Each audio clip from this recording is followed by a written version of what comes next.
The twin moons of Halcynth bathed the forest in silvery light as I adjusted my helmet sensors, scanning for the source of the faint SOS beacon.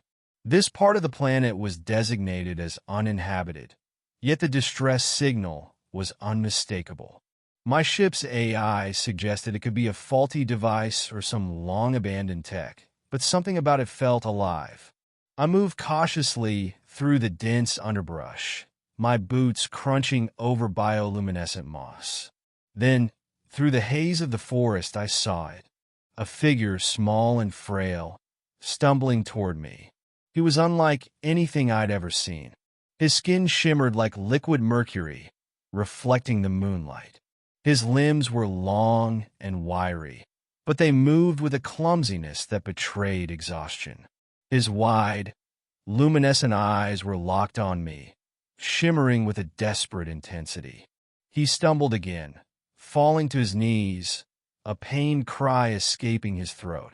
The sound was almost musical, resonating in the air like a sorrowful hymn. I took a cautious step forward, my hand hovering near my sidearm. "Are you hurt?" I asked, my voice amplified through my helmet.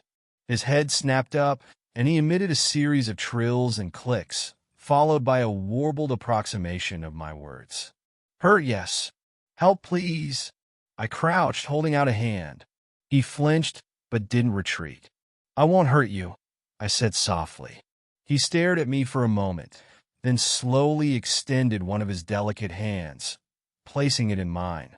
His touch was surprisingly warm, almost electric. As I helped him to his feet, he stumbled again, clutching at his side. A deep, viscous blue liquid seeped through his torn tunic. Blood, or whatever his equivalent was. "My ship is close," I said. "I can help you." "Safe," he murmured. "No time. They follow." A chill ran down my spine. "Who?" He didn't answer. Instead, his head snapped toward the shadows, his glowing eyes narrowing. I heard it then, a low, guttural growl that made the hairs on the back of my neck stand on end. Out of the darkness emerged creatures that looked like nightmares incarnate. Their bodies were massive, covered in jagged, obsidian-like scales. Multiple eyes glowed like embers, and their talons clicked ominously against the ground as they advanced. The alien clung to me, his trembling fingers digging into my arm. "Run," he whispered. But running wasn't an option, not with those things so close. I drew my pulse rifle, the weapon humming to life as I aimed at the nearest creature. "Stay behind me," I ordered. The creatures lunged, and chaos erupted.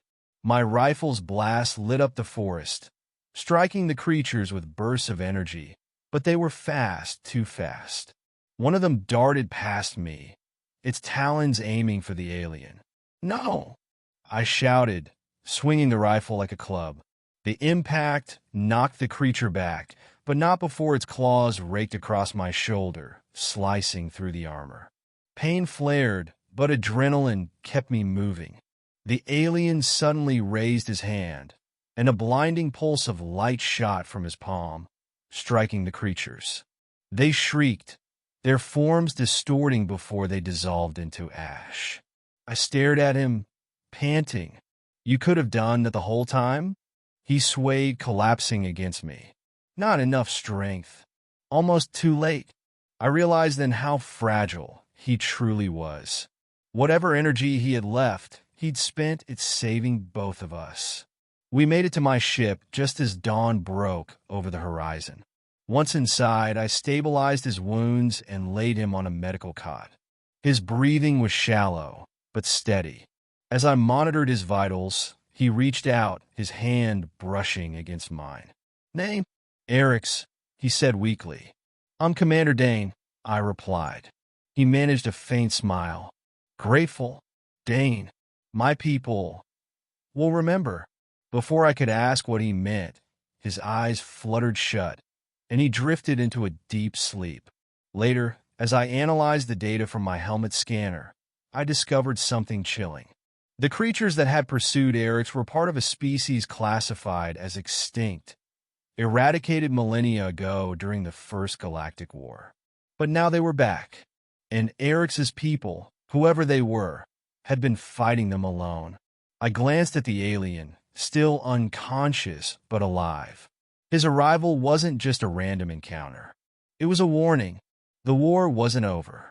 And this time, humanity would have to decide whether to join the fight or face the same fate as Eryx's dying world.